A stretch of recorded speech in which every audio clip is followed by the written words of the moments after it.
Assalamualaikum warahmatullahi wabarakatuh. Bersama lagi dengan saya Tasya Dwi Ramadhani dari kelas 9 SMP Negeri 9 Tergamba.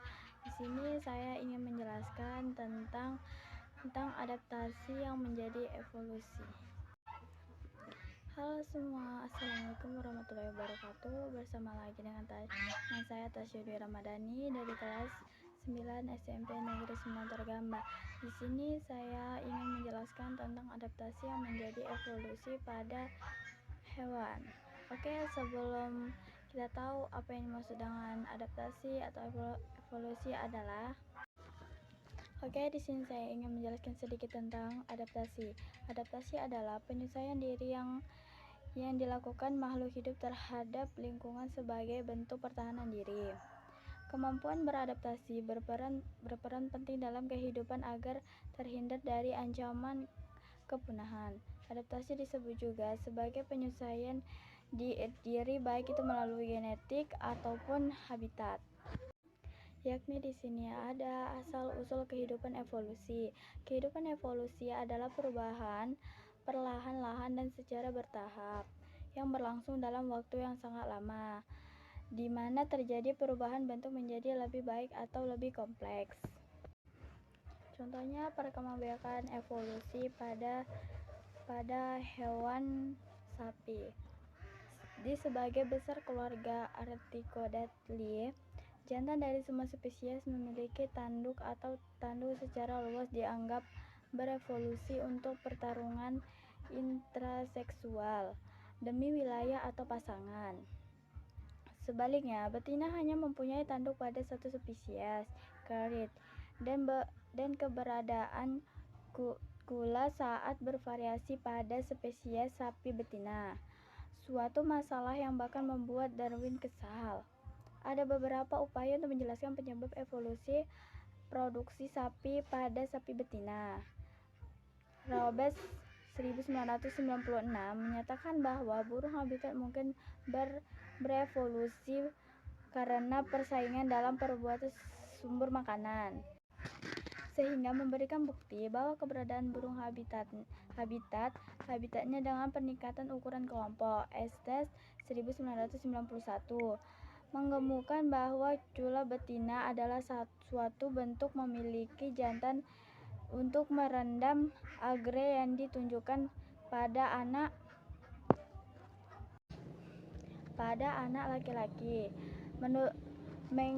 Mengutip tren umum di mana betina dari spesies yang membentuk kelompok berjenis kelamin campuran lebih cenderung bertanduk dibandingkan betina dari spesies berjenis kelamin sama tetap berpisah. Parker 1983 berpendapat bahwa cula betina berfungsi sebagai pertahanan terhadap predator.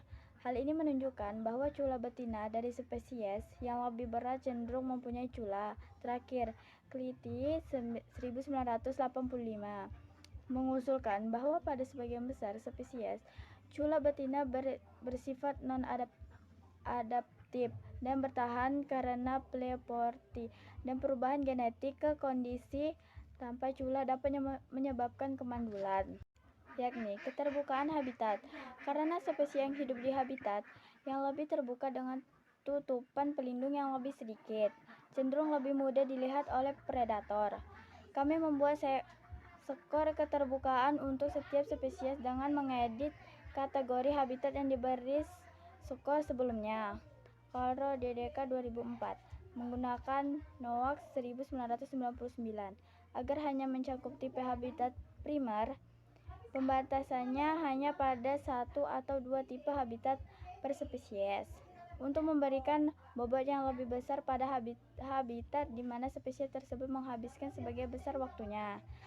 Kami membuat skor keterbukaan untuk setiap tipe habitat atau hutan lebat dengan rawa 0,001, hutan tipis 0,1, semak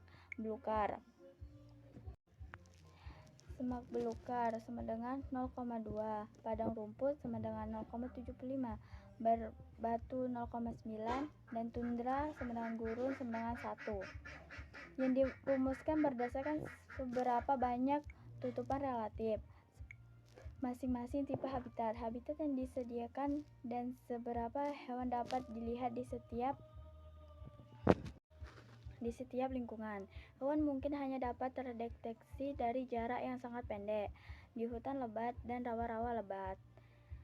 Karena itu, mereka memperoleh skor keterbukaan yang sangat rendah, atau 0,001.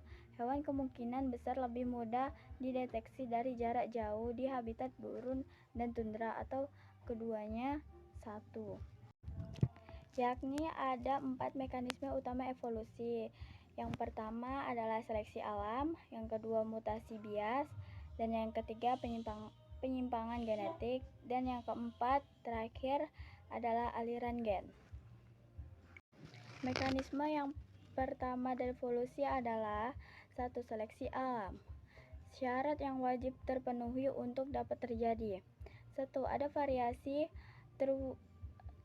terwariskan pada organisme dalam populasi tersebut. 2. Organisme menghasilkan lebih banyak anak namun sedikit sekali yang bisa bertahan hidup. 3.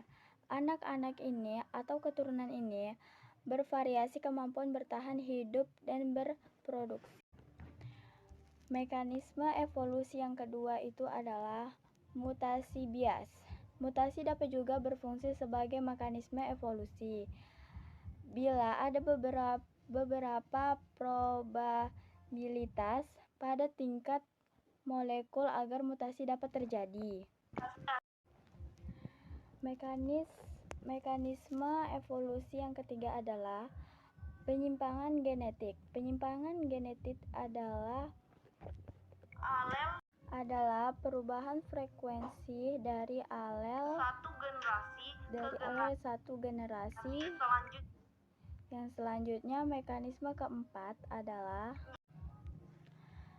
Mekanisme evolusi yang keempat adalah aliran gen. Aliran gen atau gene flow merupakan pertukaran gen antar populasi yang biasanya merupakan spesies yang sama. Oke, sekian dari saya. Wassalamualaikum warahmatullahi wabarakatuh. Semoga kita bisa berjumpa lagi di video selanjutnya.